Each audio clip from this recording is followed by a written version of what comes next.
Bonjour à tous et bienvenue dans Dame & Doc, la capsule incontournable du podcast État d'âme.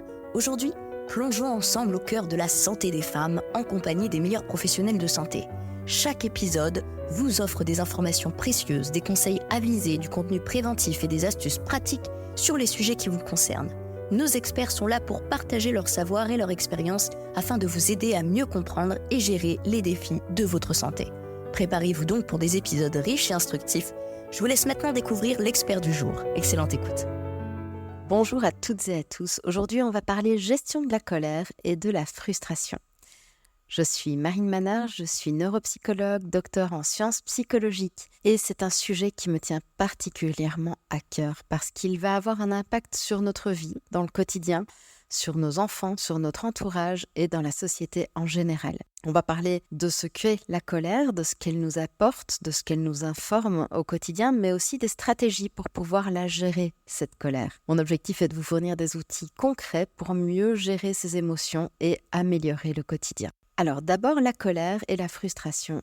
Qu'est-ce que c'est ? Ces émotions surviennent en général quand on a un sentiment de perte de contrôle, un sentiment d'injustice, un sentiment de ne pas pouvoir être maître de la situation, des choix qui nous concernent.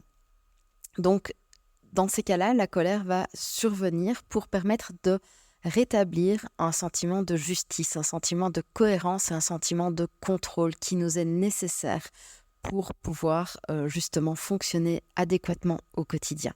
Par contre, l'expression de cette colère va pouvoir être très différente d'une personne à l'autre et va être culturellement conditionnée. Une colère va être exprimée dans certaines sociétés d'une façon adéquate, ce qui ne sera pas acceptable dans une autre société. Et dans tous les cas, une colère qui est exprimée de façon inadéquate va entraîner toutes sortes de difficultés, que ce soit relationnelles, mais aussi, je pense, en termes de santé physique et mentale, notamment pour les colères plus sourdes, plus chroniques. Alors, cette colère et cette frustration, qui sont souvent interreliées, parce qu'en fait, la frustration qui va être un sentiment qui va pouvoir donner lieu ensuite à des manifestations de colère notamment, ou de repli sur soi, vont amener tout un ensemble de schémas comportementaux qui vont pouvoir déclencher des difficultés dans le quotidien. Alors, en termes de cause, comme on le disait, c'est souvent un sentiment de perte de contrôle, d'injustice, de manque de maîtrise.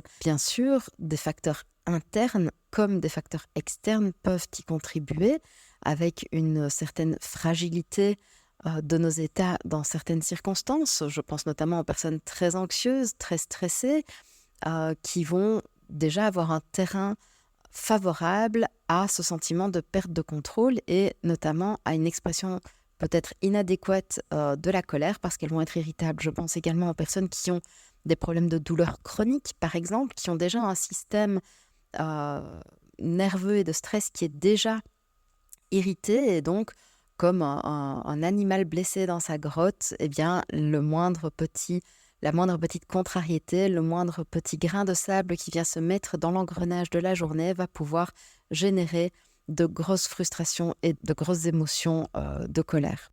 En termes de manifestation, la colère et la frustration vont pouvoir amener tout un lot d'actions comportementales, notamment des actions physiques et physiologiques. Donc, on va observer par exemple une tension musculaire, une accélération du rythme cardiaque, de la transpiration notamment. Le corps va en fait se préparer à l'attaque, va se préparer à réagir à ce qui génère cette frustration, cette injustice et ce sentiment de perte de contrôle pour rétablir justement l'équilibre. Et donc, le corps va se préparer à affronter en fait le stimulus ou la personne qui va être considérée comme provoquant cette colère. Alors, évidemment, taper du poing sur la table ou taper sur la personne qui génère ou qui provoque cette colère ne va pas être adéquat, évidemment.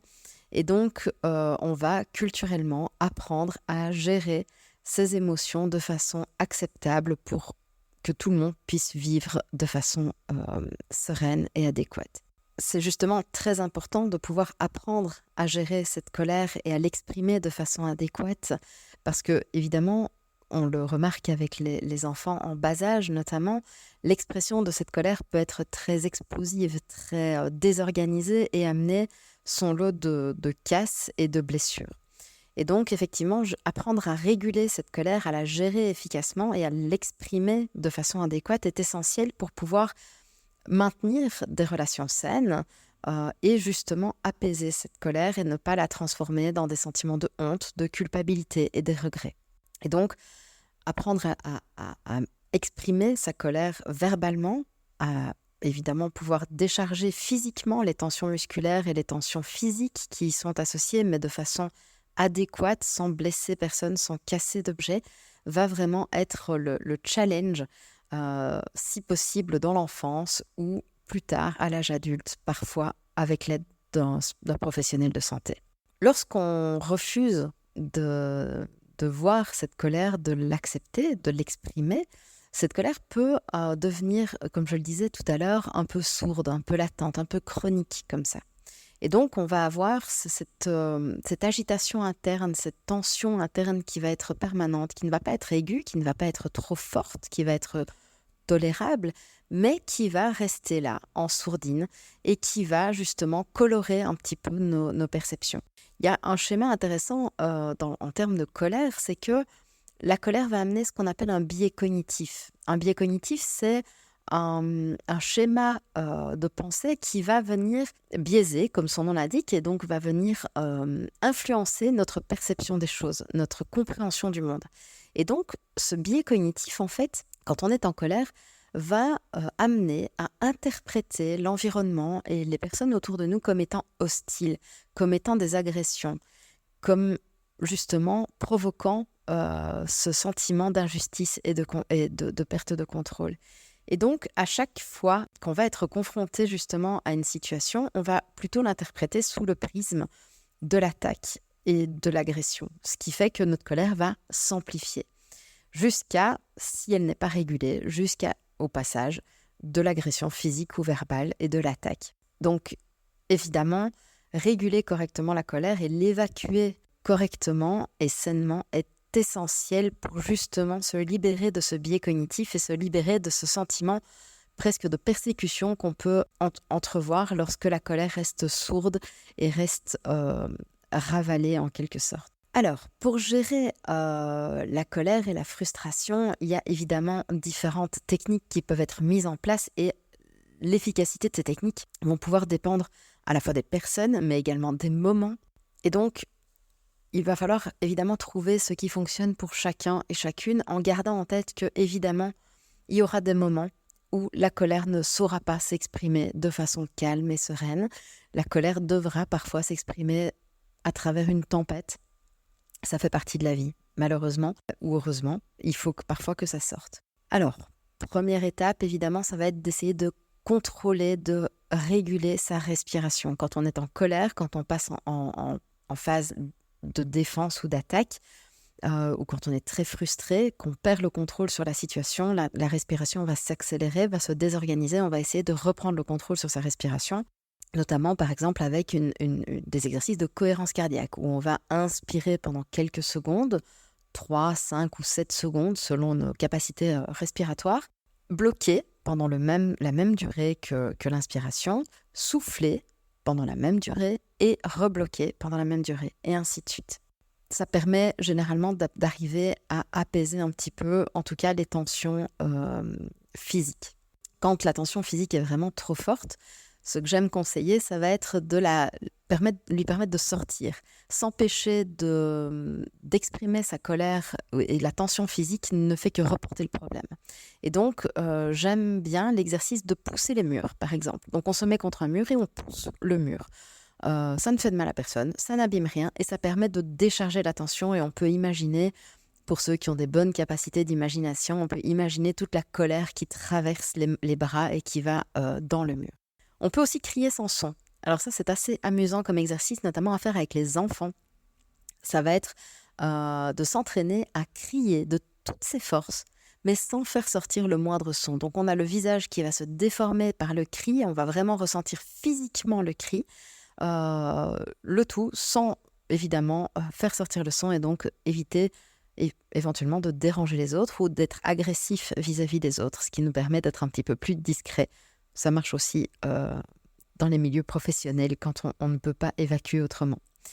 Donc toutes les techniques de relaxation en général sont des bonnes techniques que j'aime proposer, mais plutôt de façon préventive plutôt que curative en quelque sorte, parce que quand la colère est là, quand la frustration est déjà là et est déjà forte, c'est un peu tard pour se mettre à faire du yoga ou de la méditation. Mais voilà, ceux qui y arrivent, évidemment, c'est très très bien, mais ne vous culpabilisez pas trop si c'est trop difficile à mettre en place quand vous êtes vraiment en phase de colère. On peut aussi, évidemment, dans les petites techniques comme ça pour faire passer la colère, ça va être évidemment de l'exprimer, cette colère et la frustration, de pouvoir la verbaliser, de dire à la personne ou de dire à quelqu'un de confiance ce que vous ressentez, de pouvoir explorer cette colère, de comprendre pourquoi elle survient, quelle est la sensation d'injustice qu'il y a derrière, quelles sont les colorations de cette colère, parce que parfois il n'y a pas que de la colère et de la frustration, il peut y avoir un mélange d'émotions interreliées qui vont venir s'entremêler. Enfin, on va pouvoir mettre en place des stratégies de réévaluation cognitive. Alors, ces stratégies de réévaluation cognitive sont parmi les meilleures stratégies de régulation émotionnelle afin d'augmenter en fait les émotions dites agréables ou positives et diminuer l'impact et la fréquence des émotions désagréables ou négatives. Les techniques de réévaluation cognitive sont assez basiques, mais parfois difficiles à mettre en place. C'est-à-dire qu'on va essayer d'envisager la situation sous un autre angle, de changer notre perception de la situation, comme si on faisait un pas de côté ou qu'on prenait un peu de hauteur. On essaie de regarder la situation sous un autre angle pour justement en dégager un ou des aspects positifs et pour lesquels on peut en tout cas réduire les sensations et les émotions désagréables. Dans tous les cas, se concentrer vraiment sur la recherche de solutions, la recherche d'expressions saines est vraiment l'une des choses les plus essentielles à faire. Après, il y a également d'autres exercices qu'on peut mettre en place de façon plus profonde pour les personnes qui expérimentent, par exemple, cette colère plutôt chronique ou des épisodes répétés de colère. Ce serait intéressant, évidemment, d'explorer s'il n'y a pas un terrain anxieux derrière, s'il n'y a pas trop de charge mentale, de la fatigue chronique, des douleurs chroniques, comme je le disais tout à l'heure. Donc tout ça va être à explorer, soit soi-même, soit avec des amis, des personnes de confiance, soit avec un professionnel de santé, évidemment. Et donc, tout ça va pouvoir évidemment augmenter nos manifestations de colère, diminuer notre seuil de tolérance à la frustration. Et évidemment, dans ces cas-là, la première chose à faire va être de diminuer les sources de frustration. Parce que ce n'est pas en s'exposant régulièrement à la frustration qu'on devient plus tolérant. À tout le moins, on peut se résigner éventuellement à la frustration, mais ça n'est pas vraiment une solution. Donc effectivement, limiter les sources de frustration, enlever toutes les sources possibles à enlever, est déjà un bon conseil à s'appliquer et surtout beaucoup de bienveillance envers soi. Je pense que c'est vraiment l'essentiel. J'ai quelques petits exemples évidemment de suivi de patients qui ont mis en place des stratégies efficaces de régulation de la colère. Alors, comme je le disais tout à l'heure, chacun a besoin de son petit lot d'outils et d'astuces. Et selon les situations, selon les périodes aussi, ces outils peuvent changer.